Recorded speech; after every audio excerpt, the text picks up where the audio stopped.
한 시간 한 반 정도 시간 거쳐서 인간의 성공 조건, 언론인의 조건, 열정을 경영하라. 이거 가지고 시간을 갖겠습니다. 이걸 가지고 많이 했어요, 사람들. 사이버 공간의 그 6대 성공 조건이라고 해요. 우리 중국에서 오신 유학생들은 굉장히 뭘까? 읽기가 좀 그럴 거예요. 근데 우리는 많이 이제 저 쌍기역의 6단글자 깡, 꿈, 깨, 끼, 꼰, 꼴 이 6가지 조건이 인간의 성공 조건이면서 언론인들이 꼭 이거 지켜야 될 조건이에요. 언론인의 자질을 만들 수 있는 그런 조건이 됩니다.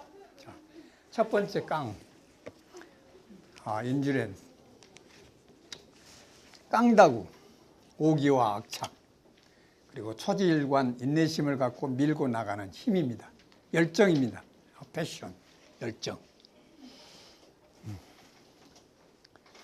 한양대 정신이라고 해가지고 한양대 정신, 제가 몇 번 얘기했죠.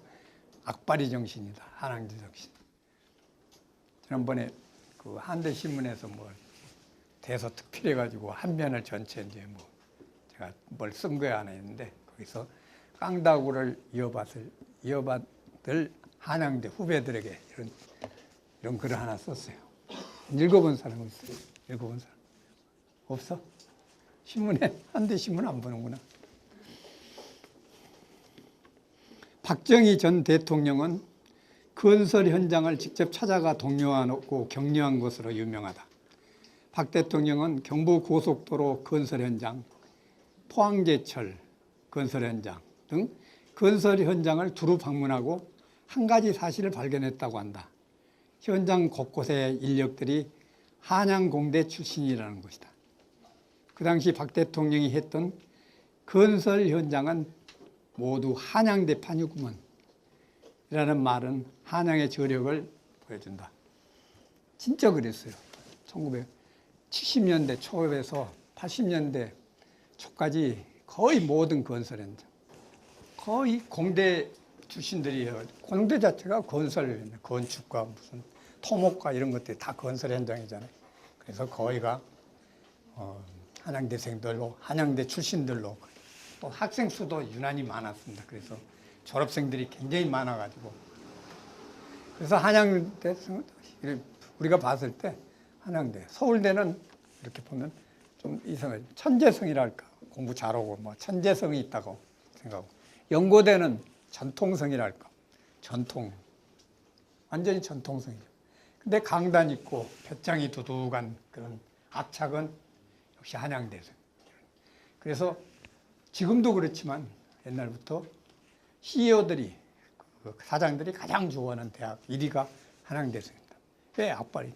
회사를 위해서 뭐 악바리 같이 안 잘난 척도 안 하고 그냥 일만 열심히 하는 그런 그 일종의 학풍이랄까 그런 깡다구 정신 또는 오기와 악착 그런 것들이 높이 평가를 받아가지고 사장들이 좋아하는 그런 대학으로 똑같이 박정희 대통령도 박근혜 대통령의 아버지인 박정희 대통령도 한양대생을 굉장히 좋아했어요. 좋아해가지고 진짜 몇 가지 뭐 했어요. 그때 대통령이 대학을 가봐가지고 대학에 직접 간 이유는 박정희 대통령이 서울대밖에 없어요. 서울대는 처음에 초창기에 서울대가 대통령상이라는 상을 최고 졸업생한테 줬잖아요. 그러니까 대통령상, 초기에 대통령상을 주기 위해서 갔던 거고. 그리고 사학에서는 한양대밖에 없어요. 한양대 왔던 거. 그만치 굉장히 높이 평가했어요. 왜 그러냐면 기술이다 이제. 우리가 갈 길은 기술밖에 없다. 기술과 건설과 이런 것들밖에 없다. 그래가지고 높이 평가해가지고 대학에 와가지고 직접 참관도 하고. 그리고 두 가지 뭐냐면 마지막에 70년대 후반에는 특혜까지 줬습니다. 한양대. 왜? 에리카 저쪽에 안산 캠퍼스 한 50만 평. 그 옆에 근교까지 70만 평 정도의 땅을 개발해요. 그때야 바다잖아. 바다를 막아가지고 땅이 됐잖아. 땅을 헐가대. 그때 돈으로 뭐 내가 봤을 때 뭐 몇만 원 정도 받고 평당 몇만 원 정도 받고 당신이 거기다 대학을 세워라 그래가지고 거기다 준 거예요. 70만 평을 공짜로 받은 거예요, 정말. 그래서 에리카 캠퍼스가 만들어진 거죠. 70만 평 정도의 대단히 어마어마한, 지금은 땅으로만 최고의 부자가 된 거예요. 그렇게 쭉 저거 했습니다. 꼭 박정희 대통령만 좋아한 게 아니라 이승만 대통령, 우리 초대 대통령도 굉장히 좋아하셨어요. 이승만 대통령이 옛날에 자유당 시대 워커힐 있죠? 지금 워커힐이 옛날에 골프장이었어요. 골프장이 있었어요. 그래서 대통령이 가끔 골프를 치러 한양대 근방을 쭉 가다가 보면 아니 완전히 바위돌로 있는 산에 갑자기 건물이, 웅장한 건물이 세워져. 저게 뭐냐 그랬더니 한양공대다. 저런 게 있나? 이 사람이 이승만 대통령이 굉장히 기뻐가지고 잠깐 한번 들리자 그래가지고 골프 치러 가시다가 바로 올라와가지고 강의실을 들렸다는 그런 일화가 있습니다. 그게 59년도에 1959년도. 59년도에 그래서 종합대학으로 승격이 됩니다. 그때 조그마한 대학이었는데 종합대학. 그래서 여러분 59년 왕십리라는 노래 있죠? 그 노래 그거 똑같이 59년에 한양대가 종합대학으로 승격한 그런 계기가 됐습니다. 그래서 우리 총장, 전 총장, 지금 이사장님도 그 노래 18번이 있고 59년 왕십리를 부르시더라고.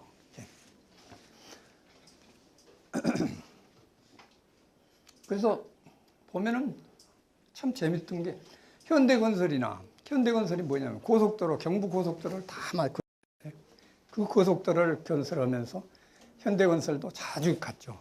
박 대통령이 자주 갔고 포항에 있는 제철회사를 처음 만들어가지고 박태주이라는 분한테 만들어라고 해가지고 자주 거기를 갔어. 그리고 현대자동차, 물론 정주영 씨가 있던 현대자동차 여기도 자주 갔어. 가서 거기 일하는 사람들한테 악수를 하면서 당신 학교 어디 나왔어? 그러면 한양대입니다. 그러면 그래서 한양대판이구만. 이거 완전히 한양대판이구만. 그래서 옛날 주연이라는 건설부 장관이 어느 날 중동을 갔어요. 중동으로 우리가 진출했잖아요. 건설 현장. 갔다 와가지고 건설 장관이 우리가 돈을 왕창 벌고 있습니다. 중동에서. 근데 거기 나와 있는 거기 일하는 사람들은, 근로자들은 거의가 한양대더라고요. 그랬더니 박정희 대통령이 당신 이제서 알았어? 그러더래요. 그럴 정도로 많았어요. 재밌는 얘기는 서울 지하철을 공사를 쭉 했는데 공구별로 이렇게 하잖아. 왕십리에서 한양대까지, 어디서 한양대에서 건대까지 이렇게 공구별로 이렇게 건설해서 다 들었잖아. 그때 전체 공구가 15공구가 있었는데 그 공구 중에서 12공구가 한양대 출신의 건축학과, 토목과 나온 사람들, 사장이 그걸 담당하는 과정이었고, 거기가 사장이. 물론 현대건설, 대림건설 막 그런 건설에서 했을 때 그런 과정이었는데 거기에 모든 사장이 아니라 그걸 공구의 최고 이제 책임자가. 그래서 재밌는 얘기는 한양대 역이라는 역이 생겼죠. 한양대역. 지금 어디 그런 역이 있어요? 대학에서 어느 대역 이렇게 없어. 다 뭐 총신대 입구역 또는 이하여대 입구역, 고대 입구역, 다 입구역이지. 중대 입구역이지. 대학 이름으로 바로 해가지고 여기 이름으로 한 데가 되겠어. 그만치 여기 만든 건설 현장. 이 공부 자체도 다 우리 공대 출신들의 그런 분들이 다 만들어가지고 제목까지도 그렇게 하고 바로 학교에다가 그냥 바로 역을 만들어 놓은 그런 어마어마한 특혜까지 만들어 놨습니다. 이럴 정도로 깡다구와 오기와 약착으로 똘똘 뭉친 한양대 선배들의 그런 노력으로 해가지고 좋은 결과를 만들어냅니다. 지난번에 임 총장이 일주일에 한 번씩 인터넷상에다 한양대 모든 걸 이렇게 보고하는 그런 거 있습니다. 한번 쭉 들어가 봤더니 17개 부처, 우리나라 17개 부처가 있잖아요. 지금 박근혜 대통령이 와가 17개 부처로 이제 줄였는데 17개 부처의 고위 공무원단, 고위 공무원이라고 하면은 상급 이상, 국장급을 말합니다. 국장급. 그게 567명이에요. 567명. 그 중에 37명, 6.5%가 한양대 출신들이라는 거. 그 자랑으로 이렇게 쭉 썼더라고. 그 다음에 코스닥의 그 상장분, 코스닥에 상장한 법인 CEO들이 CEO 숫자, 거기 코스닥에서 사장으로 된 사람들의 CEO 숫자를 했더니 서울대가 164명, 그리고 한양대가 79명으로 2위예요. 두 번째로 많더라고. 이럴 정도로 CEO들도 굉장히 많은 과정입니다. 올해 그 차관급 이상 그 고위 공무원 중 21명을 초청했어요. 지난번에 총동문회에서. 저도 총동문회 고문이 돼가지고 거기에 딱 봤는데 21명이 초청했는데 참 재밌는 현상은 그 중에서 3명만이 공대 출신이야. 3명. 환경부 장관 윤성규, 기계공학과 75학번이고 국토교통부 차관 여영규 77학번 건축공학과, 그리고 미래창조과학부 미래선도연구실장 양성광이라고 79년 화학공학과 출신이고, 나머지 18명이 완전히 인문사회계열이에요. 한양대는 공대가 막 주축이었는데 이번에 보면 아니 이럴 수가 있나 그래. 총장이 놀래가지고 그걸 얘기를 하더라고요. 21명 중에서 18명이 인문계열이다. 인문계열이 이 정도 이제 많이 진출하기 시작했다. 행정학과, 법학과, 그리고 경영학과, 경제학과 이런 쪽에 있는 출신들 많이, 한 2년 전에 이미 법조인으로서 1000명 시대가 됐어. 법조인 1000명. 1000명이라는 건 굉장히, 그러니까 서울대, 연고대 빼고는 성균관대가 이제 1000명. 우리 다섯 개 대학만이 1000명 이상 배출한 그런 법조인 중에서 지난번에 유명한 정동기라고 법무부 차관도 오고 민정수석도 했던 사람이에요. 손영근이라고 법원 저기에 최고 송혜은, 박청수, 항안식 이런 사람들이 다 차관급에 이제 지검장 출신인데 이런 사람들 비례로 해서 약 1000여 명이 넘는 사람들. 이런 일종의 초지일관 인내심을 갖고 밀고 나간 사람들이 윤부군이라고 지난번에 얘기했죠. 윤부군이 요새 막 다시 계속 되기 시작해.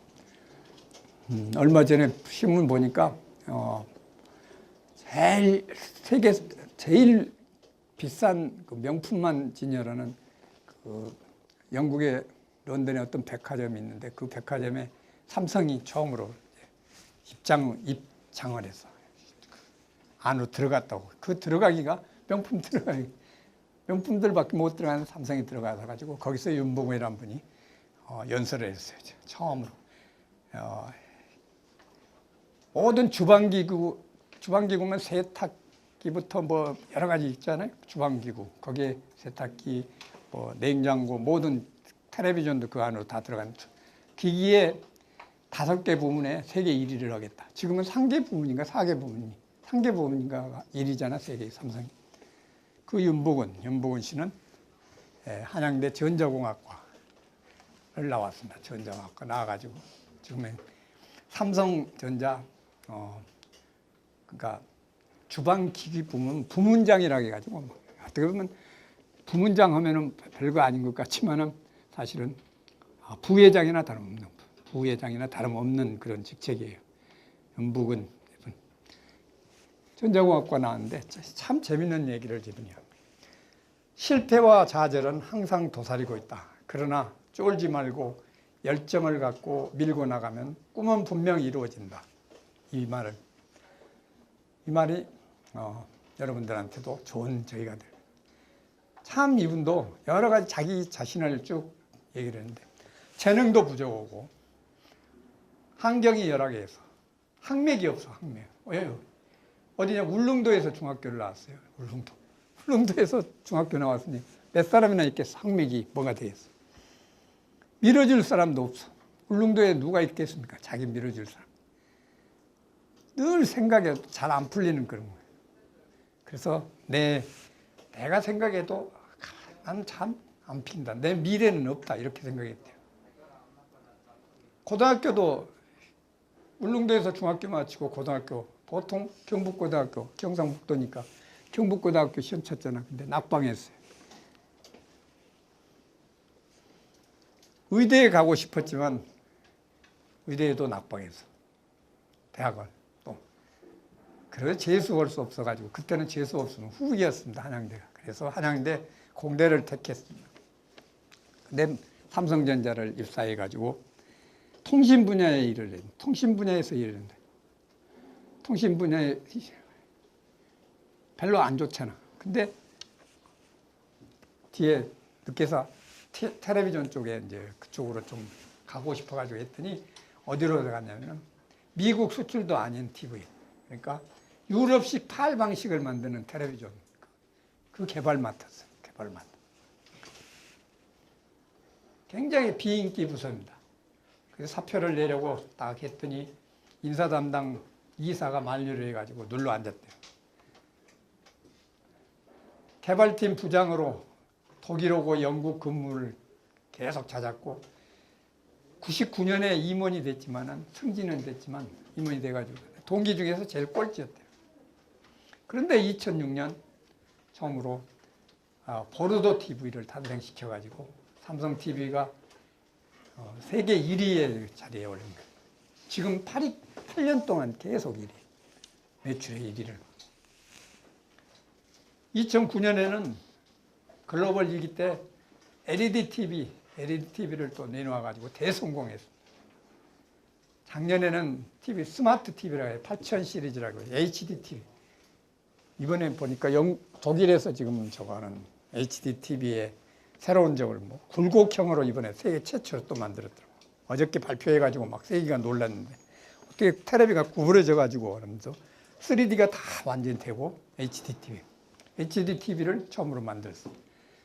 작년 만들어가지고 내놨는데 얼마예요? 그 1000만 원이잖아요. 1000만 원짜리 텔레비전. 기가 막힌 텔레비전. 작년에 또 냉장고 T9000이라는 걸 만들어가지고 냉장고를 또 LG한테 계속 졌는데 냉장고까지 1위가 됐어. 세계 1위가 됐어. 이번 얘기 계속 말은 실패와 좌절은 항상 도사리고 있다. 그러나 쫄지 말고 열정을 갖고 밀고 나가면 꿈은 분명히 이루어진다. 연보군의 한 말입니다. 꿈이 이렇게 중요합니다. 꿈도 이루어지고 근데 그 꿈에 원래 배면에는 완전 역시 깡이 있어야 된다. 두 번째, 나의 열정이 나의 운명을 결정한다. 파블로 프레스코예요. 파블로 프레스코.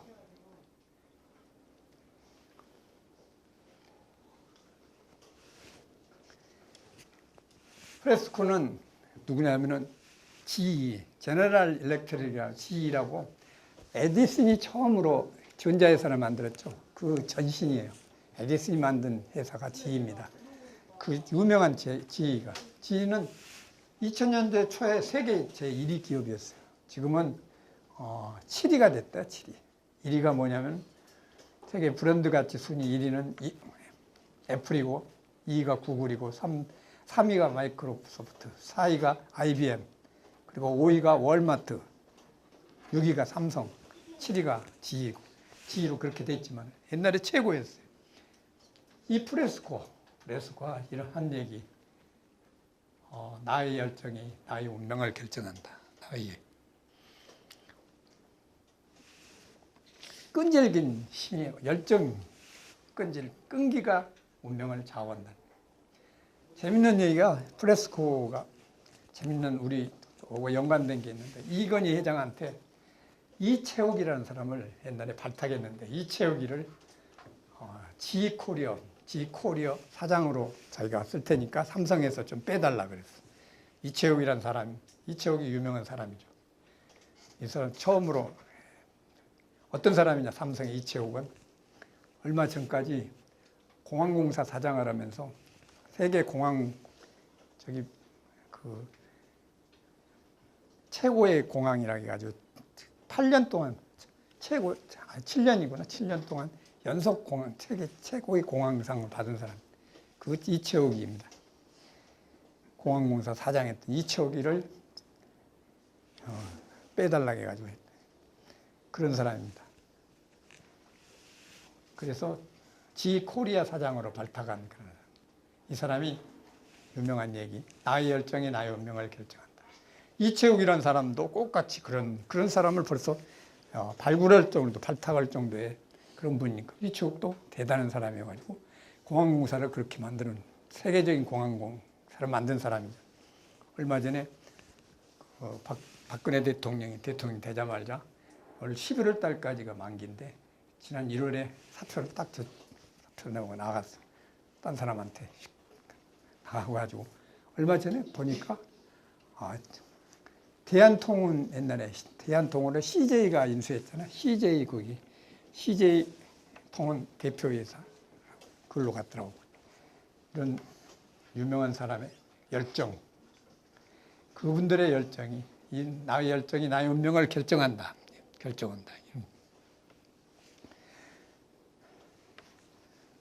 그 다음에 열정을 경영하라. 진대재는 어떤 사람이에요?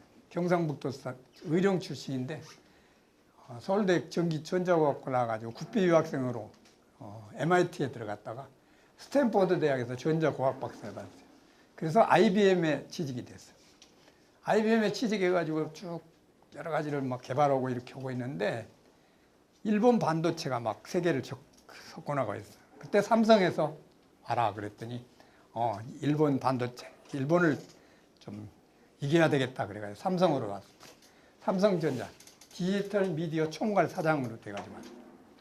그래가지고 세계 최초로 16M DRAM을 최초로 개발했대. 그래서 소니를 누르고 최초 전자제 일종의 반도체에서 세계 1위가 되는 거죠.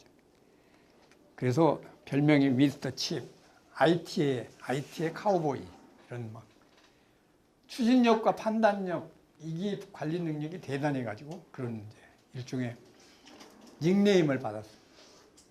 그러니까 삼성에서 늦게서 퇴직하면서 유명한 막 800억인가 저걸 받았어. 뭐죠? 사장으로서 나오면서 주식 그걸 받은 사람이. 참여정부에서 노무현 정부부터 정통부 장관이 됐습니다. 정통부 장관이 돼가지고 재밌는 얘기 여러 가지 했어요. 세계 최초로 휴대전화, 휴대 인터넷을 개발했어요. 세계 최초. 휴대 인터넷 우리나라에서 최초로 개발한 겁니다. 요새 휴대 인터넷 완전히 누구나 다 가지고 있는 최초로 만드는 거예요. 그리고 DMB 방송을 시작했습니다. 우리나라 최초로. 세계 최초로 DMB 방송도 시작했어요. IT 839 전략이라는 걸 만들어가지고 U 프로젝트를 실현시켜가지고 IT 코리아에 이상을 IT 제국, IT의 최고의 나라가 뭐 한국 맨날 그러잖아. IT 세계 최강이다 막 이게 다 진대재의 역할이 아닌가 그런 생각. 이 사람 참 재밌는 건 선거광고대는 오래 머물지 않는다. 재밌는 얘기. 그래서 정통부 장관 그만두고 경기도지사에 됐다가 인천 도시축전 조직위원장 했다가 지금은 강원대 뭐 석자 교수 하면서 조그마한 주식 저걸 하고 그런 걸 하고 있는 대단한 사람입니다. 열정을 경영하라. 열정만으로 90% 성공한다. 도널드 트럼프 회장. 열정만으로 90% 성공. 우선 도널드 트럼프 유명한 사람입니다. 세계 부동산 갑부예요. 우리나라 트럼프 아파트니 트럼프 뭐 그런 많이 있죠. 뉴욕에 가면 센트럴파크 바로 건너편에 그 트럼프 아파트가 있는데 한 채 한 100억씩 하는 그런 최고의 아파트 만든.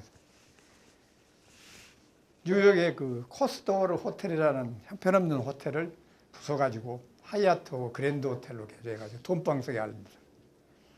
그래서 2년 뒤에는 뉴욕에다가 58층의 그 트럼프 타워를 만들었는데 뉴욕의 명소가 됐습니다. 유리로만 만든 건물이에요. 유리로만 만든 거. 유명한 명소입니다. 뉴욕 가면은 거의 뭐 그 트럼프 호텔 보러, 타워 보러 가는 과정. 미스 유니버스 방송권을 소유하고 있어가지고 그걸로도 유명하고 거래 기술이라는 그 책을 7권이나 썼습니다. 거래 기술. 그리고 부자 아빠, 가난한 아빠라는 우리나라 번역도 됐는데 그 책을 썼는데 그 책은 출판사에서 계속 퇴짜 맞다가 자비로 출판했대 자기가. 에이 안 되겠다. 내가 직접 출판한다. 그런데 오프라 윈프리 쇼에 출연해가지고 그 책 얘기를 했더니 난리가 난 거예요. 전혀 안 나가던 출판사도 서로 안 하겠다고 할 정도의 그런 책이 100개국에서 막 서로 번역하겠다 해가지고 번역해서 2200만 부나 나갔대, 이 책이. 유명한 부자 아빠. MBC TV에 지금도 방송합니다. 비즈니스 리얼리티 프로그램인데 어프렌티스라는데 MC로 직접 나와요. 지금 나와가지고 You fire 그거 있잖아. 당신 탈락이야 이런 거. 그 유명한 말을 만들어 놓은 사람입니다. 얼마 전에 어저께 그저께인가 신문에 이 사람이 지금 사기법으로 몰려가지고 검찰 조사를 받고 있더라고. 왜? 트럼프 대학을 만들어가지고 거기서 부동산 투자 비법을 계속했는데 돈만 학생들한테 많이 받아가지고 사실 투자 비법, 요새 부동산 투자 비법이 통하나? 안 되잖아. 미국도 거품이 돼가지고 안 되니까 엉터리다 그래가지고 학생들이 또 사기다 돈 내놔라 그래가지고 사기범으로 지금 몰려가지고 그러나 하여튼 이 사람 열정만으로 90% 성공한다. 이런 열정을.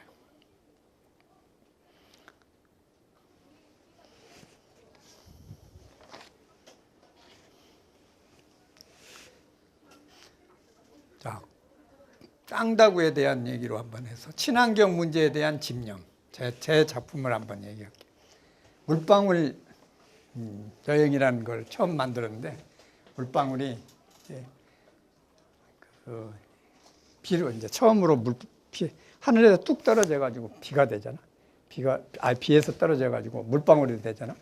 그 물방울이 산을 타 가지고 계곡을 흘러서 쭉쭉 나오면서 하는 여행입니다. 그러면서 점점 오염이 되는 과정을 그리는 그런 드라마인데 의인화 드라마예요. 그걸 처음 시작했어요. 그때 바로 한강 개발이 한참 막 저거 해가지고 한강을 완전 한강 전체를 막 지금의 시멘트로 이렇게 바른 그런 과정이었어요. 개발과 이제 자연 훼손과 이런 과정을 그린.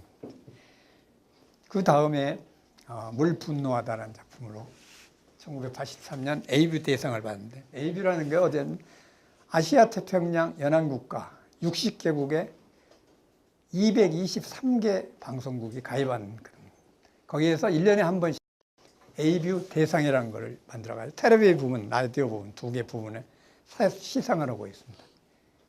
거기에 대상을 한번 받았습니다. 83년도에. 내용은 어떠냐. 어느 도시에 갑자기 약수터물이 마르고 수돗물이 끊겨지고 물이 완전히 없어져 버린 거예요. 전 도시가. 완전 패닉적인 충격 사태가 일어났어요. 인간이 본래 물고기에서 진화했다고 하잖아요. 근데 인간들은 물을 가지고 굉장히 업신여겼어. 그리고 물의 살인자가 돼서 막 오염시키고 그런 거. 그래서 물이 이런 오만한 인간성에 도전해가지고 에라 너희들 한번 혼나봐라 그래가지고 탁 단절을 해버린 거예요. 물이 딱 끊어져 버린 거예요. 일종의 사보타지지. 물의 반역이랄까. 이걸 드라마로 이제 만들었는데 30분짜리 SF 드라마로 극화된 겁니다. 작품은 어떤 식이냐면 그때 신디사이저라는 새로운 악기가 막 개발됐어요. 무구 악기로.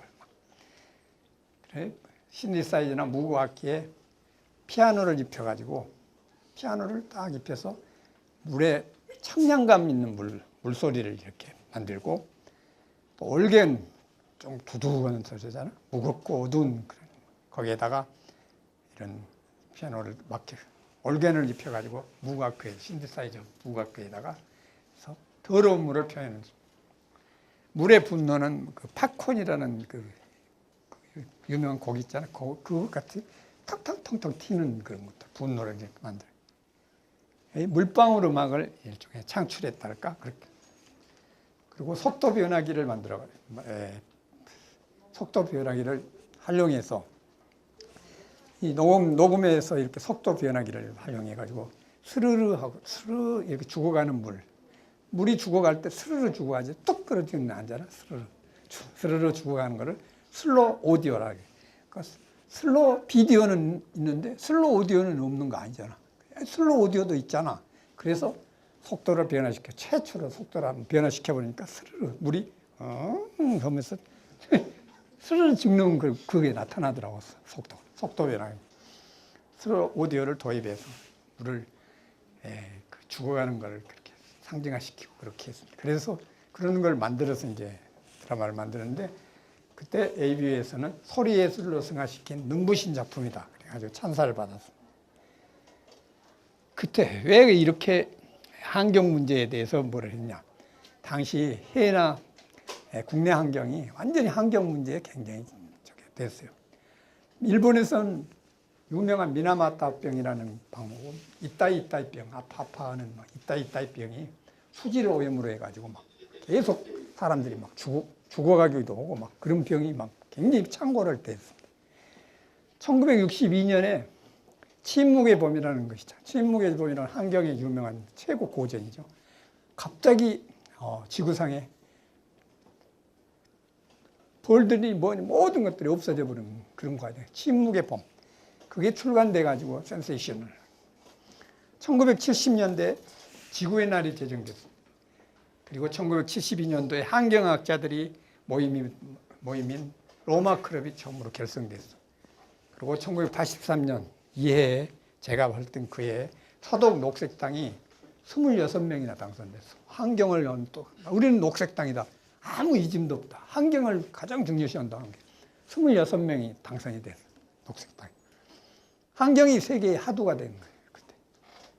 그 이후에 1995년 우리나라에서 전남 여수 앞바다에 시프린스호가 침몰하면서 해양오염이 완전히 되면서 환경처가 처음으로 생긴 겁니다. 그래서 환경처가 환경부로 승격이 되고 1990년도에는 이미 120개국이 지구의 날을 행사를 하게 된 거예요. 그럴 정도 이런 과정을 해서 83년도에 물의 중요성이 굉장히 됐어요. 그래. 그때 해외를 이렇게 쭉 가보니까 취재를 하니까 80년대 초에 80년이 되면서 해외 여행을 자유화시켰습니다. 전두환 정부 때. 80년 1월 1일을 기해가지고. 얼마나 좋아. 그래서 해외 취재를 가서 해외 취재를 많이. 어떻게 이제 해외를 가면서 어떤 식으로 우리가 우리나라 사람들이 어떤 거를 해야 되고 어떤 걸 중요해야 되는 거를 가르치기 위해서 취재해서 하나하나 그걸 그런 취재물을 하기 위해서 제가 취재를 가는데 참 신기한 걸 봤어.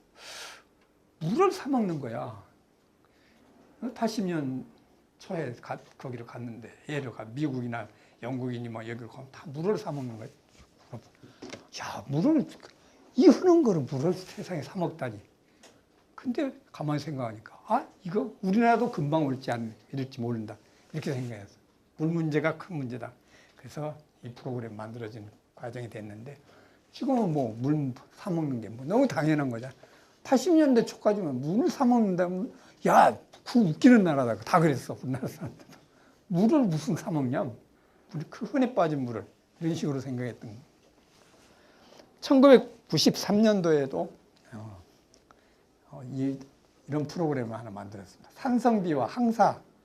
이 피해가 막 세계적인 문제가 됐어. 그래서 토론 드라마 낙엽 죽어가다라는 그런 프로그램을 만들었는데 이것도 ABU에서 특별상을 받았습니다. 내용은 어떠냐면 금엽이라는 누나 낙엽이고 금엽, 금 같은 낙엽. 옥엽이라는 동생 낙엽. 옷같이 한 낙엽. 이 낙엽이 감우라는 감우, 달콤한 비. 근데 이 달콤한 비가 말로는 달콤하지만 산성비에 감염되어 가지고 비가 다 산성비에 감염돼 가지고 두 남매에 떨어져가 죽게 하는 그런 과정이에요. 이 감우라는 이 세 명의 주인공들이 거쳐가는 과정을 토론 드라마예요. 드라마가 나가면서 환경학자, 미래학자 이런 분들이 나와가지고 토론을 하는 거예요. 이게 어떻게 된 거다 이런 것들. 이런 그 토론 드라마인데 이게 에이뷰 93년도에 특별상을 받은. 환경이 그만치 일종의 우리의 그 하도가 된 과정인데 요새 어느 정도 됐습니까? 이제는 환경 보호에 뭐 에코 프렌들이라고 해가지고 LG 같은 데서 빌려 쓰는 지구니 아모레 화장품에서 해피박스, 롯데에서는 에코샵, 그리고 풀무원 올가, 그리고 친환경 도시, 그린 가전 생활용품, 건강 유기농 식품, 모든 것들이 다 환경을 가장 앞에다 내세워가지고 계속 잘 팔리잖아요. TV 프로그램들도 요새 얼마 전부터 이제 북극의 눈물, 남극의 눈물, 이런 거 배기가스로 해서 지구 온난화가 돼가지고 어떻게 되는 과정을 그런 다른 프로그램들이 이제부터 나오기 시작했잖아요. 현대의 하도는 거기가 환경이 이제 많이 된 과정입니다. 잘 먹고 건강하고 예쁘게 오래 사는 그런 법. 이게 엘빙, 로아스 이런 얘기잖아요. 에코 이런. 환경 가지고 했던 재밌는 얘기. 보석 녹차가 80년에 보석 녹차밭이 관광으로 3만 명 정도가 1년에 보통 왔었대요. 근데 지금은 1년에 900만 명이 보석 녹차 그 구경하러 왔는데 그것만 관광 수입만 700억 정도 매출하고 이 환경 가지고 이렇게 장사했는 환경이 얼마나 중요해. 아파트 조망권에도 환경이 이제 중요해져 가지고 한강 같은 거 한강 아파트 80평이 1층하고 저 고층하고 8억 차이가 난 8억 차이 같은 아파트인데 용산 자이라는 아파트는 4억 차이가 나는데 1층 그럴 정도로 내다볼 조망권 하나 가지고 환경이 이렇게 중요한 과정이 된 거예요. 하여튼 얘기가 딴 데로 이렇게 갔지만 환경 가지고 집중적으로 이렇게 했더니 상도 받고 그런 과정이 됐다.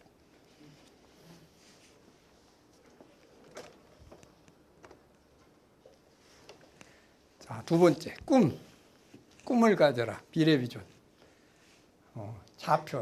좌표를 설정해라. 미래의 비전. 여러분, 좌표 설정했죠. 난 뭐가 되겠다. 어느 정도 다 생각하고 있죠. 오랫동안 꿈을 그리는 자는 꿈을 닮아가고 마침내 꿈은 이루어진다. 꿈은 이루어진다만 가지고 지난번 2002년 우리 월드컵에서 계속 이걸 썼죠. 이 말은 본래 앙드레 말로가 썼던 얘기예요. 앙드레 말로, 여러분 잘 알죠. 프랑스 소설가. 드골 밑에서 정보문화장관도 역임했던 사람. 소르본 그 동양어학과를 나와가지고 중국, 인도, 크메르에서 거의 많이 취재를 해가지고 유명한 인간의 조건, 그리고 중국 무대인 정복자라는 소설을 쓴 사람이 앙드레 말로 유명한 사람입니다. 오랫동안 꿈을 그리는 자는 꿈을 닮아가고 마침내 꿈은 이루어진다. 이 말에 유명한 피그말리온 효과라는 게 있죠. 피그말리온 효과. 그리스 신화에 나오는 키프로스 왕인 피그말리온이 여성의 약점을 너무 잘 알아가지고 여자를 완전히 싫어해. 굉장히. 여자를 협오하고. 그래서 결혼 안 하고 독신으로 산다 그래요. 독신으로 계속 살았어요. 근데 외로워. 굉장히. 독신으로 살다 보니까. 그래서 아름다운 여성을 조각해 가지고 금으로 장신 딱 해서 곁에 두고 계속 보는데 사랑에 빠지게 되는 거예요. 그거에 사랑에 빠져서. 그래서 피그말리온은 아프로디테 여신을 찾아가 가지고 조각상 여인을 아내로 맞이하게 해달라고 이렇게 간청합니다. 그랬더니 아프로디테가 그 사랑이 감동해. 그래가지고 조각상을 사람으로 환생시켰습니다. 피그말리온 효과. 이게 뭐냐? 간절히 바라면 이루어진다. 꿈은 이루어진다. 우리나라 지성이면 감천이다. 이 말하고 똑같은 말. 신화에서도 이런 것들 그대로. 꿈은 마침내 꿈은 꼭 이루어진다는 것.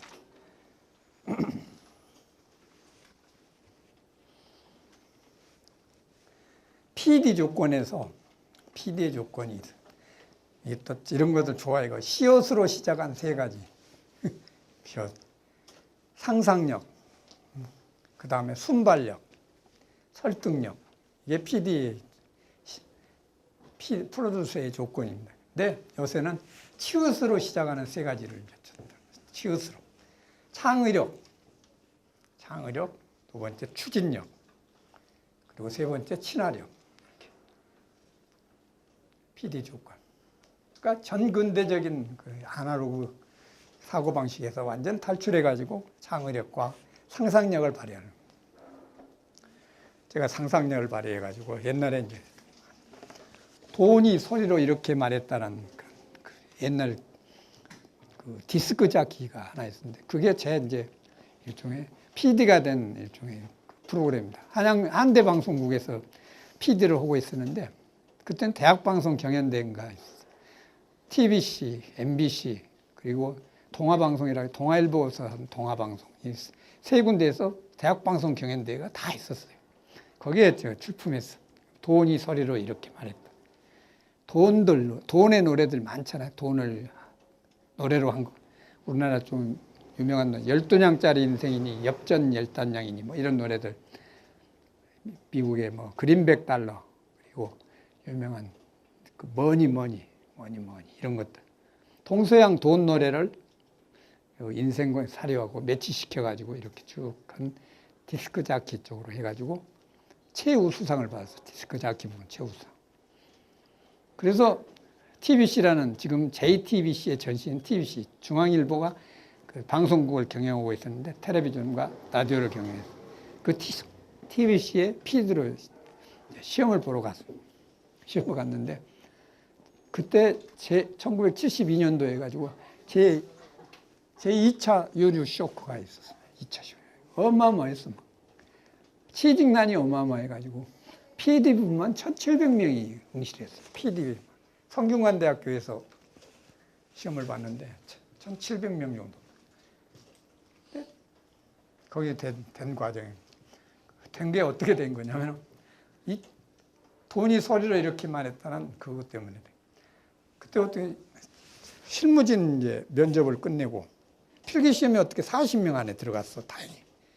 필기시험에. 그 다음에 면접에 이제 면접을 하는데 그 면접 PD가 딱 됐는데 면접에 실무진 국장급들 거기를 끝내고 그 다음에 완전히 이제 경영진 쪽에 면접을 하는데 거기 경영진 면접한 사람 누구냐면은 지금의 이건희 회장의 아버지 이병철 회장 그리고 홍나희라고 이건희의 부인인 홍나희 있죠? 거기 아버지가 홍진기라고 해가지고 그때 법무부 장관 하고 나서 중앙매스컴 회장으로 있었어요. 삼성 회장은 이병철이고 중앙매스컴 회장 홍진기였어요.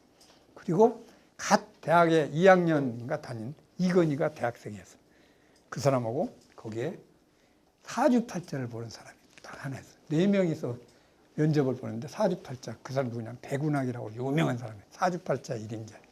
이 4명이서 면접을 보는 거예요. 근데 거기에서 물어봐요.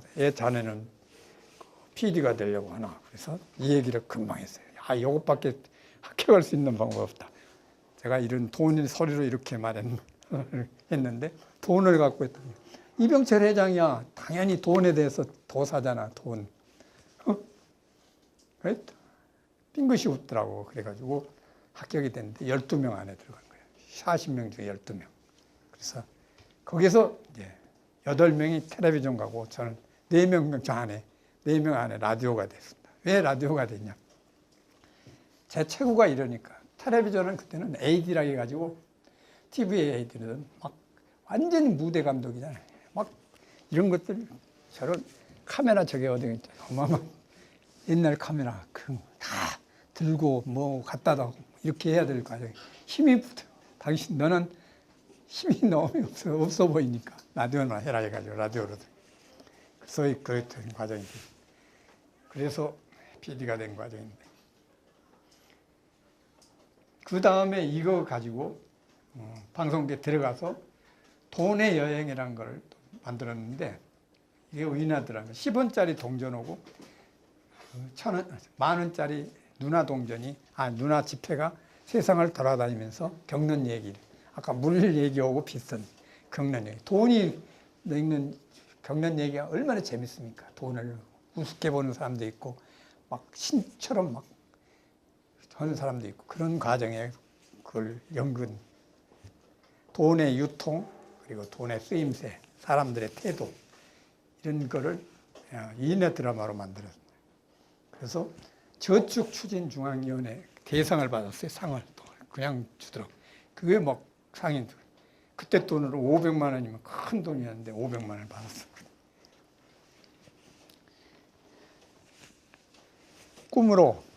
꿈을 가지고 그 후에 방송된 것들 몇 가지를 이렇게 동방의 햇불이라는 게 1983년도에 만들었는데 방송대상 라디오 연출상을 받은 상.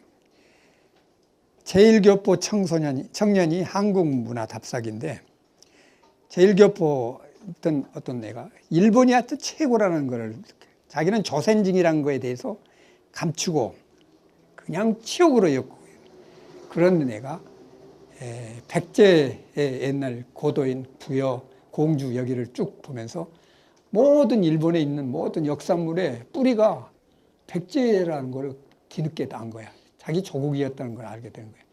그래서 결국 마지막에 자살하는 과정까지 나가는 그런 한 청년, 제1교포 청년의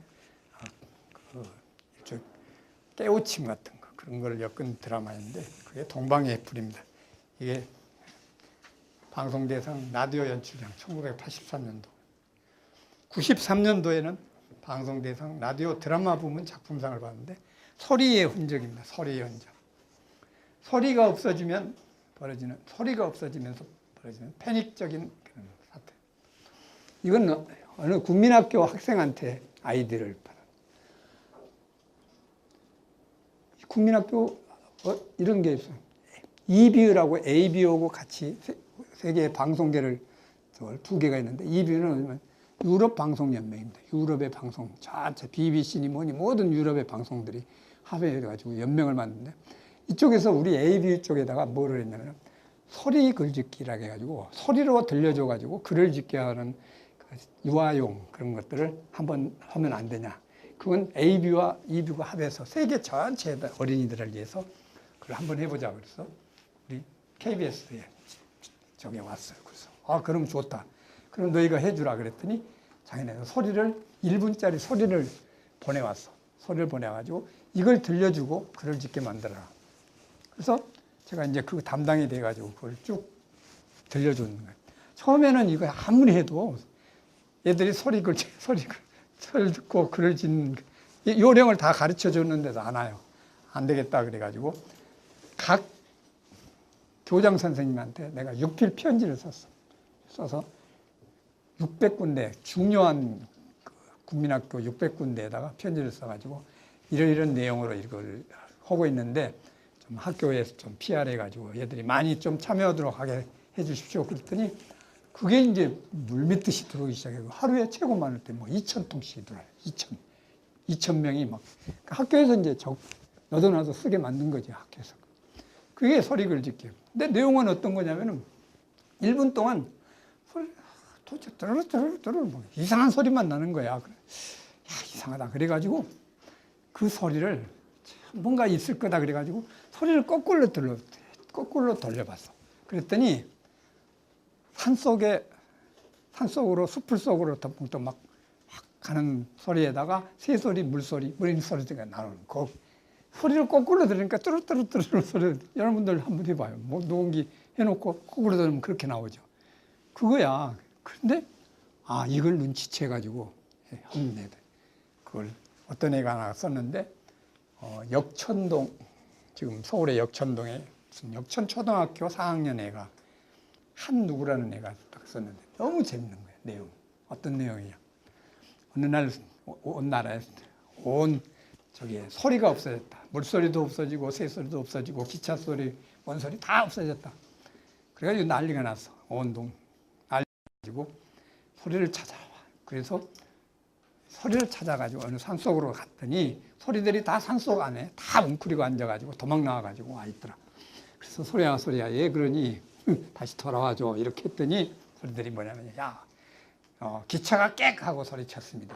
꽥 소리 있잖아. 기차 소리 꽥 하고 쳤습니다. 너희들은 우리를 뭐 우습게 하고 우리가 얼마나 뭐는데 그런 거. 새 소리가 자잘자잘 말했습니다. 자잘자잘 말했습니다. 뭐냐면 야 너희들 뭐 그 향기롭게 그렇게 만드는 그런 걸 너희 물소리가 뭐 이렇게 표현을 이렇게 해가지고 만든. 그래서 그 소리들한테 하소연을 해서 다시 돌아와라. 다시 너희들 잘 고맙게 생각하고 너희들 잘 보살필 테니까 돌아와라. 그래서 소리가 돌아왔다는 그런 내용. 이게 이비우 세계 글짓기 대회에서 최우수상을 받은 거예요. 거기. 그래서 옛날 이비우 같은 데는 상금을 어린이한테는 큰 상을 안 내. 스위스 시계를 기념으로 해가지고 보냈대. 그래서 스위스 시계를 받은 그런 작품. 그걸 생각한 과정이었는데 어느 날 방송의 날이 되니까 방송의 날 며칠 전이었죠. 9월 3일 날이 한국 방송의 날입니다. 그러면 방송 뭐 대상도 주고 뭐 그런 방송인들을 위한 상인데 방송의 날 특집을 하나 나한테 기획을 하겠어요. 야, 가만히 고민하다가 생각한 게 이걸 생각했습니다. 아, 방송이 만약에 없어진다면 어떻게 되고 방송보다도 말이 없어진다면 도대체 어떻게 될 것인가? 말 소리가 없어져 본다면 어떻게 될 것인가? 그런 생각을 해가지고 소리의 흔적이라는 것, 소리가 없어지면 벌어지는 그 편의적 사태, 이걸 이비우 글짓기 대회에 연관시켜가지고 만든 그런 작품. 이게 방송 대상 라디오 드라마 부문 작품상을 받습니다. 그 다음에 꽁꽁 장서방 무얼 먹고 사나 이런 거.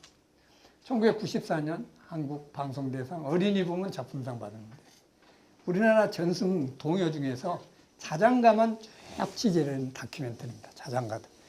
그 자장가는 거의가 할머니들이 부르는 자장가잖아.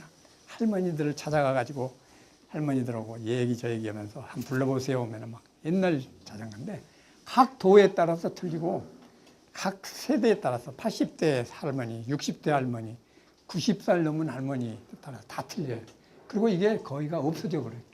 이 자장가들이 전승되지 않고 거의 다 우리 이제 요새 서양 가곡 뭐 잘자라 뭐 무슨 그런 서양 가곡 그런 거한테 묻혀가지고 없어지잖아요. 자장가.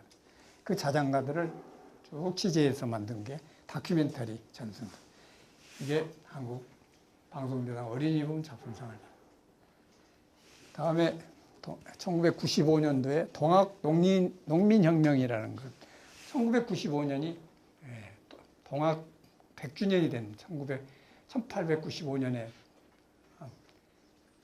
동학혁명이 일어났는데 그때 동학이 혁명이냐 동학이 뭐냐 동학난이냐 여러 가지 이제까지 동학난이라고 했어요. 동학. 그리고 동학을 일종의 식민사관에 의해서 그 무지한 백성들이 난을 일으켰다. 그렇게 거의가 우리 많이 그렇게 가르쳤잖아. 그게 완전히 바뀌어진 과정이었습니다. 그래서 100주년 기념으로 다큐멘터리를 만드는데 5부작으로 만들었어. 5부작. 1시간짜리 5개. 첫 번째 사람이 곧 하늘이다. 인내천, 동학사상의 인내천이라는 게 있잖아요. 사람이 곧 하늘이다. 그 역사, 동학의 역사. 우리 사람이 곧 하늘이다. 동학의 역사를 말. 두 번째는 새야새야 파랑새야라고 해가지고 동학에 나타난 노래와 전설. 새야새야 파랑새야를 비우는 여러 가지 노래들이 그때 불려졌습니다. 그 노래와 전설. 그리고 세 번째 앉으면 백산, 서면 죽산이라는 그 동학 투쟁사. 그때 어떠냐면 동학에 다 모든 사람들이 하얀 머리띠를 하고 그리고 죽창을 들고 있어서 죽창 뭐냐면 대나무로 만든 이렇게 삐쩍한 창 그걸로 이제 사람 찌르고 이렇게 그러니까 광군하고 싸운 과정이었죠. 그 그래서 앉으면 백산, 앉으면 팔이 그것만 되고 서면은 이 죽창이 보이는 거예요. 얼마 정도 됐냐면 최고 많았을 때는 20만 명이 관군이 저총에 의해서 수원까지 올라왔잖아요. 그때 저쪽 경상도를 통해서 쭉 올라온 동학군, 전라도를 통해서 올라온 동학군. 동학군들은 뭐로 올라왔냐? 무슨 왕을 뒤집으려고 올라온 게 아니라 상소기에서 올라오는 거예요. 상소. 왕이 고종황제가 너무 그냥 그 신하들의 뭐에 얹혀가지고 형편없는 정치를 하니까 그러면 안 된다. 그리고 안동김씨 집안이나 막 그 애척에 막 모든 사람들이 실권해가 탄관오리들이 난리를 꾸미니까 그러면 안 된다는 걸 가지고 하선의기에서 올라오는 거예요. 올라오는데 그때 관군들이 계속 막으니까 이런 제척에 죽창을 들고 그렇게 올라온 건데 하긴 쭉 우리가 취재를 하면서 보니까 수원 근교에서 20만 명이 몰살을 했어요. 20만 명. 20만 명이라는 숫자가 얼마나 대단한 겁니까? 그 조총에 의해서. 그 조총은 누가요? 일본이 조달한 총이잖아요. 그래서 이게 청일전쟁에 저희가 되고 그런 과정이죠. 이런 걸 쭉 취재한 거. 네 번째가 우수의 청포장수인데 그게 예세 침략. 그러니까 청일전쟁의 빌미가 된 과정이죠. 빌미. 청나라와 일본이 이제 우리나라를 위해서 조선을 서로 막 먹기 위해서 난리했던 거예요. 또 마지막 오후에 동학혁명 우리에게 무엇인가 이렇게 가요. 토론 및 그 문학작품에 나타난 동학의 정신 이런 것들을 쭉 이게 5부작으로 해서 그때 그해 동학 100년 다큐멘터리 5부작이 한국 프로듀서상 라디오 대상을 받는 과정.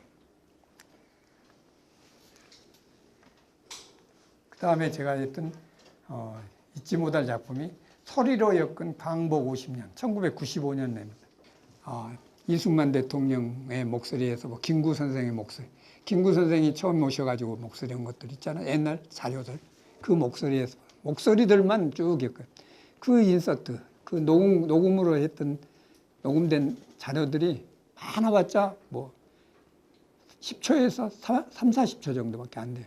그걸 120분 동안 만들었어요. 최근까지의 가장 중요했던 과정들, 그 사건들을 녹음으로만, 녹음하고 거기에 음악만 들어가서 그 시대 음악만. 그러니까 월남 파병 하면은 월남 파병 해가지고 뭐 맹호부대 뭐 노래들 있잖아요. 그런 것들. 그리고 월남 파병에서 돌아온 김상산이 뭐 이런 노래들. 이런 것들을 해가지고 만들어놨던 그 음향 다큐멘터리가 참 좋은 작품으로서 막 지금도 KBS에서 이제 자료로 굉장히 많이 활용하고 있습니다. 그의 한국의 민요 사계, 한국 민요들, 사계절, 민요, 봄의 민요, 여름의 민요 이런 것들 쭉 취재를 했었고 한국의 강 시리즈라고 해가지고 낙동강, 영산강, 한강, 뭐 섬진강, 임진강, 금강 강에 대한 얽힌 주변에 사는 사람들의 그 진솔한 이야기하고 강의 전설, 강의 노래 이런 것들 쭉 다큐멘터리로 엮은 것들. 그 다음 한국인이라 해가지고 한국인의 원형을 한국의 고개, 한국의 강강술래, 한국의 아리랑 원사상, 원사상 같은 것도 참 재밌는 사상. 우리는 윤회설을 많이 믿잖아요. 돌고 돈다. 사람도 여러분들도 뭐 옛날에 할아버지의 뭘 해서 다시 태어난다 이런 식으로 불교에서 그렇게 얘기했잖아요. 이런 것들을 쭉 규명하는 그런 다큐멘터리를 쭉 만들었던 것들.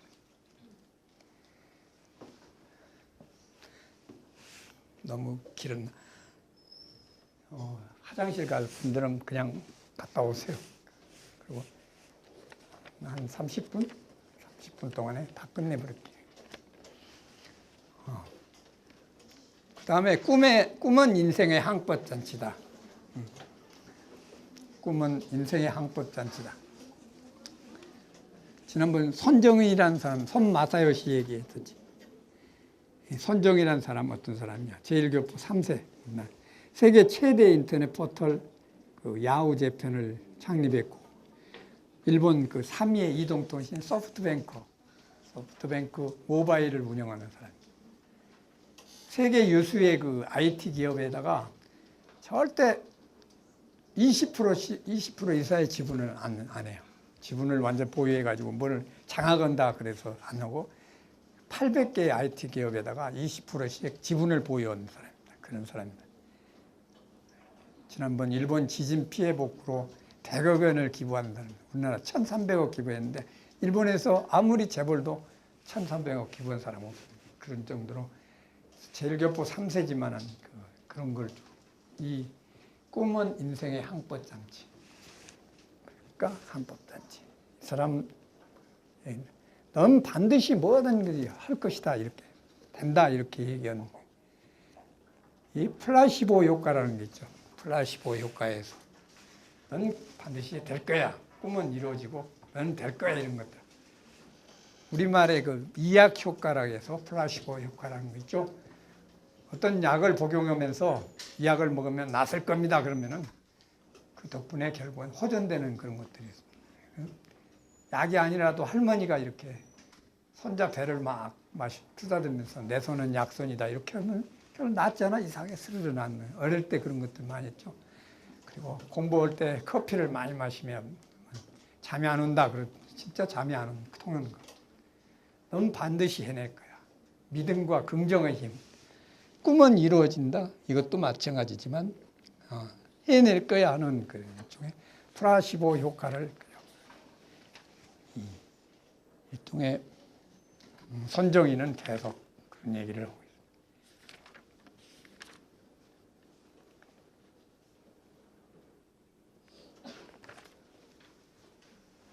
자, 다음에 깨. 교묘한 생각이나 수단인데 근데 이 깨는 좀 긍정적으로 좀 얘기를 교묘한 생각이나 그런 일종의 막 나쁜 그런 걸 생각, 일을 효율적으로 추구하는 지혜 또는 변화와 변화와 찬스에 대응하는 그런 것들. 유명한 그러니까 일종의 분석과 통찰력. 이게 지식이잖아요. 분석과 통찰력에다가 상상과 창의력, 창조력, 그리고 순발력, 아까 추진력, 그런 열정, 이걸 해보면 찬스에 완전히 강해가지고 성공 조건이 된다. 유명한 말, 스스로 깨면 병아리가 되지만 남이 깨면 후라이가 된다. 사실 이 말 의미는 본래 헤르만 헤세의 그 데미안이라는 작품에서 약간 저게 된 것 같아요. 새는 그 알에서 나오라고 굉장히 몸부림을 치죠. 알은 있죠. 세계죠. 그리고 새가 스스로 깨고 나와야. 깨뜨리지 않으면 결국은 썩어가지고 자아가 완전히. 그러니까 자기 자체가 깨고 나와야 자아가 된다는 거예요. 여몽철 옛날 대전시장이 이런 말 많이 이걸 써먹었어요. 공무원들한테 교육하면서 병아리가 될래 후라이가 될래 이 말이에요. 스스로 공무원들 변화를 만들고 시대의 흐름을 분석하는 깨어있는 공직자를 요구하면서 당신들은 병아리가 될래 아니면 후라이가 될래. 그러니까 후라이가 되면 이상하죠. 남이 깨면 후라이가 돼. 그냥 후라이에 그러나 자신이 깨면 병아리로서 하나의 자아를 완전히 가질 수 있는 걸.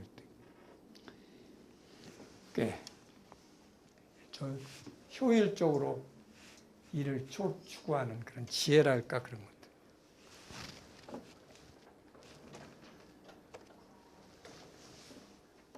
자, 잘 나갈 때 깨어나라. 잘 나갈 때 깨어나라. 마쓰시다 고스케 파나소닉 회장입니다. 마쓰시다라고 하면 유명한 사람입니다. 마쓰시다.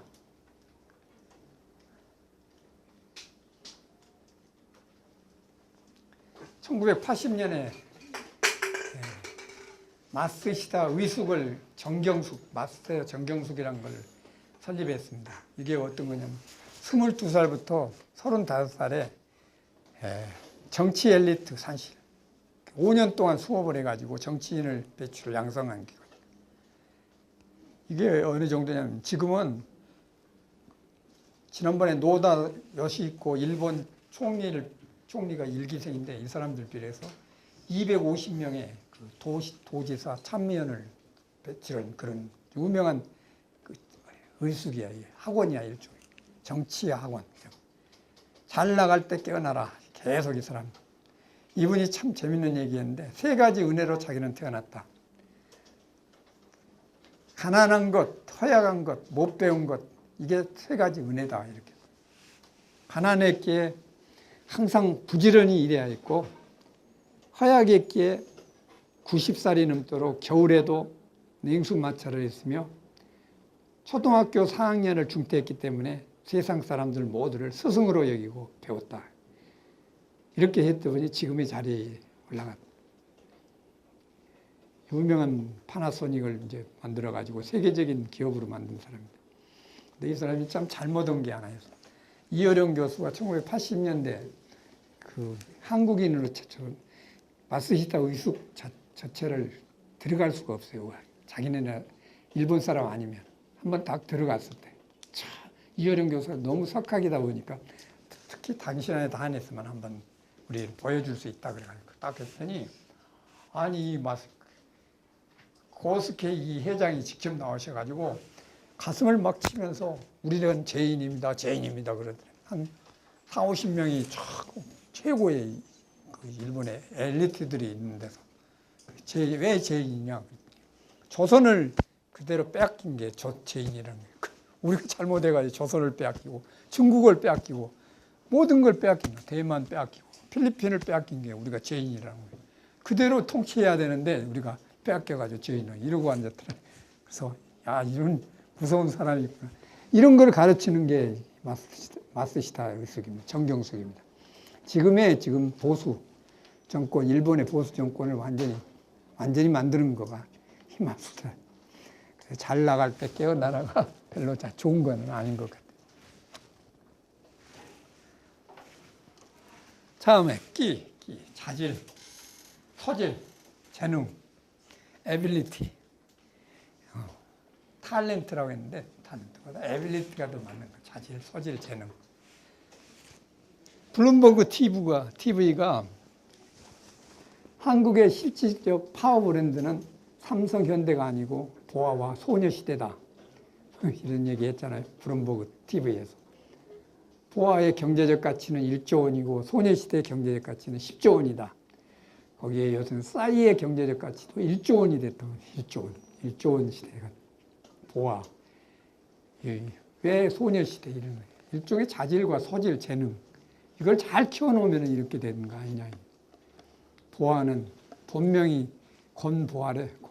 하여튼 나도 1986년생이니까 아직 지금 이제 옛날 보아가 아니지. 지금은 완전히 많이 저희가 1998년 그러니까 초등학교 5학년 때 SM 엔터테인먼트 오디션을 통과해가지고 약 3년 동안 트레이닝을 거쳐 데뷔했습니다. SM이 이수만 회장이 세계 시장을 겨냥한 여가수 하나를 만들어야 되겠다 해가지고 하여튼 노래는 물론 영어, 일본어 이런 거 전력 투구해가지고 신비 프로젝트라는 명명한 그 사업입니다. 보아를 만들기 위한. 그래서 30억을 쏘아부었어요. 12살짜리한테 30억 쏘아부어가지고 만들어.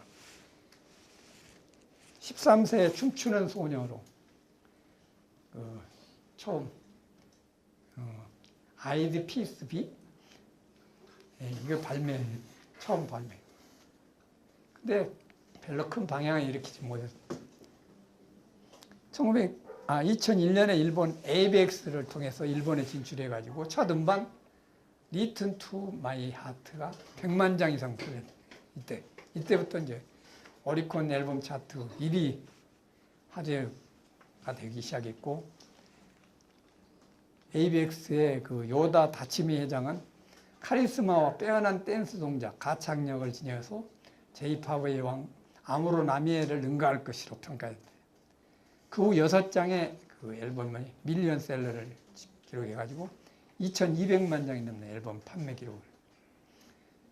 미국 진출 후에 빌보드 핫 댄스 클럽송에서 17위에 오르는 대단한 재능의 자질과 이거에 이제 일종의 훈련이 같이 들어갔다는 얘기죠. 유나, 본명은 임유나, 1990년 신영 초등학교 6학년 때 SM 엔터테인먼트에 공개 오디션 왁스의 뭐 부탁해요를 불렀대요. 그래가지고 그리고 브리트니 스피어스의 춤을 춰가지고 합격이 됐대. 5년 2개월 동안 교육을 받았어요. 그리고 후에 KBS 뭐 너는 내 운명, MBC 신데렐라맨, 지난해에는 KBS ETV 사랑비에서 우리 영화과의 장근석이와 함께 주인공으로 발탁돼요. 광고만 30개가. 이 한국 대표 가수들 어떤 식으로 만데 소녀시대 같은 것들은 하여튼 SM이 어느 정도냐면 노래, 춤은 물론 그 연기, 어학, 영어, 일어, 중국어를 완전히 다 애절 교육도 받고 거기다가 뭐 성교육, 리더십 교육이 또는 매너, 랩, 독서, 봉사활동. 그래서 올인원 프로젝트라고 해가지고 적극적으로 이렇게 가르쳐서 지금의 제고가 된 것 같아요. 싸이, 본명 박재상, 보스턴대 국제경영학과 중퇴, 버클리 음대 중퇴, 다 중퇴. 너무나 잘한 대마초 흡입으로 벌금 500만 원. 그때부터 싸늘했었는데 2002년에 이제 챔피언이니 뭐니 이런 노래라고 해가지고 사람들 저거로 해서 제대 후에 양현석을 손잡아가지고 강남 스타일을 만들어. 지금 17억 돌파했다겠죠. 유튜브 조회수 17억. 근데 1위가 못 되는, 빌보드 1위가 못 되는 이유는 무슨 민족성이나 뭐가 이게 안 돼서 그런 게 아니라 이 빌보드 자체가 라디오에 나온 그 방송 횟수가 굉장히 중요해요. 근데 미국이란 나라는 얼마나, FM만, 라디오 FM만 얼마나, 4,192개, 4,100개. FM, 음악 FM에 4,192개. 이런, 이 라디오 4,100명에서 한 방송기 하나만 해도 4,000개가 되잖아. 근데 딴 노래는 거의 2번, 3번 나가는데, 우리, 강남 스타일은 그렇게 하지를 못하니까. 그 횟수에서 꼭 밀려가지고, 결국은 1위를 못 오고, 2위로 결국은 끝난 과정이 아닌가, 그렇게 생각합니다.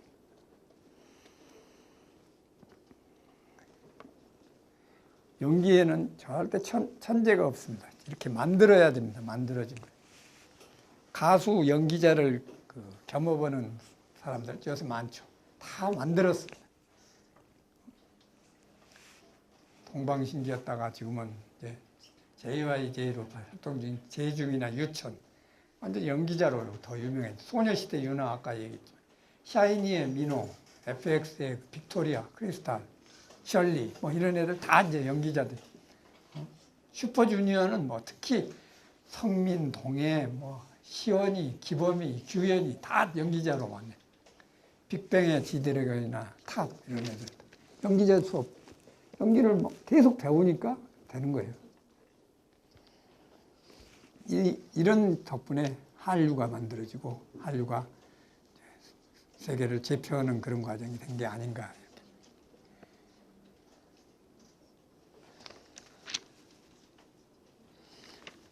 우리 한류 중에서도 최고 이제 제일 각광을 받은 게 역시 대장금입니다. 2003년 9월 5일부터 2004년 3월 23일까지 방송된 MBC에서 방송했는데 김영현 극본, 이병훈 연출.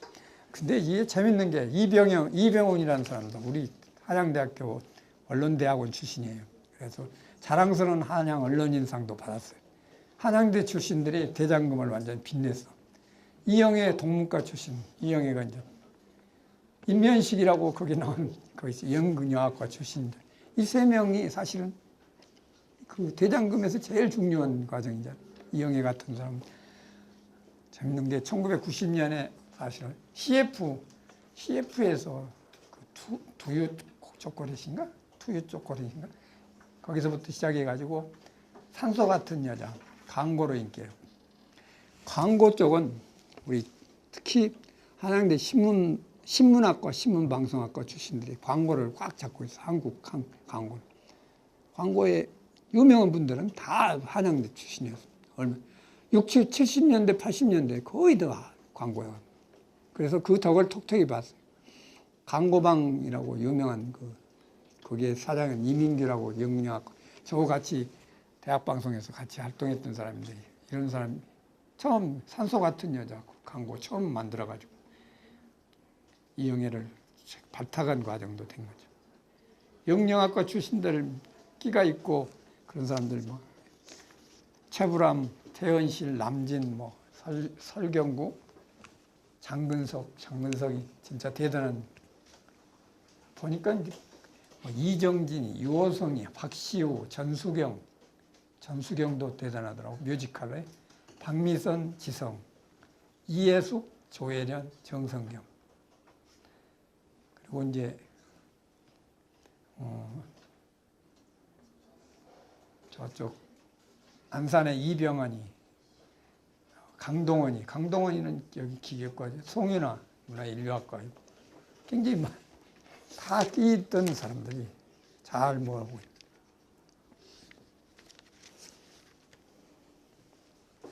자, 끈. 네, 마지막으로 끈. 마지막이 아니구나. 끈. 커넥션. 폭넓은 인간관계, 대인관계. 리레이션십.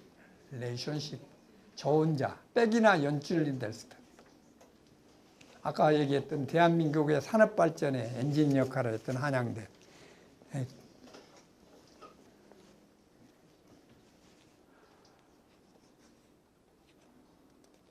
동문이어마 잘 되는 정몽구 같은 사람은 이제 뭐 세계 5대 자동차 메이커 회장이 돼. GM이나 폴스바겐, 도요타, 르노, 닛산, 현대 5대 자동차 메이커인데 공업경영학과 나온. 얼마 전에 LH 회장이 했던 그 105조의 그 자산 규모를 갖은 LH 회장 이지송 씨. 이지송도 토지주택공사 사장이. 아까 얘기했던 어른이 믿고 친구가 좋아하고 후배가 잘 따르는 사람, 한양대생. CEO가 가장 좋아하는 대학 출신 한양대. 이건 아까 끼나 이런 것들이 대단해가지고. 끈에 재밌는 얘기. 동반 발전이라는 게 장난빛은 잠자리가 700m, 700km를 나를 수 있다. 비행기에 얹히면 나를 수 있는 거 아니냐. 파리가 100km 이상 나를 수 있다. 자동차나 기차에 얹히면 되는 게. 이게 또 일종의 동반 발전이라는 게 일종의 끈 커넥션을 통해서 발전할 수 있는 거 아닌가 이런 게 아닙니다.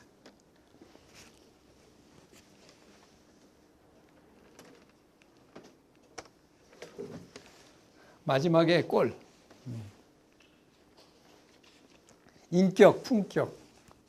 꼴이 말이 아니다.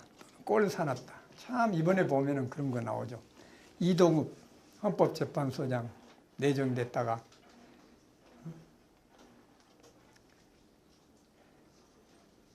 특정 업무, 경비 유용, 그리고 이장 전입, 가족 동반 해외 출장으로 낙마한다. 김용준 국무총리 내정됐다가 부동산 투기, 경영 문제, 언론 보도 이런 걸로 낙마. 꼴사납게, 꼴이 말이 아니다. 명예가 얼마나 중요한가를 그대로 영원히 살 것처럼 하지 말고 오늘 죽을 것처럼 치열하게 살아라. 이 치열하게 살아라는 거는 명예롭게 살아라. 명예를 그렇게 중요시해. 좋은 것, 편안한 것, 쉬운 것은 위대한 것의 적이다. 그렇죠? 적이죠. 그리고 제가 처음 볼 거는 현대는 일종의 스펙보다도 스토리를 갖는 시대다. 자신만의 콘텐츠를 갖고 존재감을 표시해라. 스토리텔링이 굉장히 중요해요. 요새. 많은 기업들이 스토리텔링 가지고 많이 저걸 사람을 뽑잖아. 지난번도 얘기했지만 우리 PD로 된 KBS PD가 된 어떤 섬소녀 얘기인데 제가 마지막 최종심에서 이제 그 사람을 보는데 얘가 재밌는 거라. 가장 존경한 인물이 누구죠? 딱 물어봤단 말이야. 그럼 다 누굽니다. 그렇게 단문으로 끝나잖아. 근데 그게 아니야. 이게 만들어주는 거예요. 요령이에요. 가장 존경한 인물이 누구죠? 그랬더니 뱃사공인 저희 아버지입니다. 그러더라고. 뱃사. 그러면 그 묻는 사람이 그래? 그거 끝나는 거 아니잖아. 뱃사공의 아버지. 무슨 뱃사공? 아버지가 뱃사공이야? 다음을 묻게 만들잖아. 그런 식으로 스토리를 만들어야 돼, 자기가. 응? 면접관에 대해서 면접관에 뭘 만들어야지? 단문으로 딱 끝내버리면은 알았어. 그 끝이야. 그럼 보통 관심이 없다는 거 같아요. 그런데 이 애가 딱 말하는, 뱃사공. 아버지가 뱃사공이. 예, 그렇습니다. 저는 신안에서 태어난, 신안에 좀 섬소년인데, 저는 큰 섬과 작은 섬을 이렇게 떠나던 뱃사공을 저희 아버지가 지금까지 하고 있습니다. 거기서 태어났는데. 그래서 오늘 또 참 굉장히 어려운입니다. 아버님이 KBS PD가 됐다니까 서울까지 올라왔습니다. 그 뱃사공인 아버지가.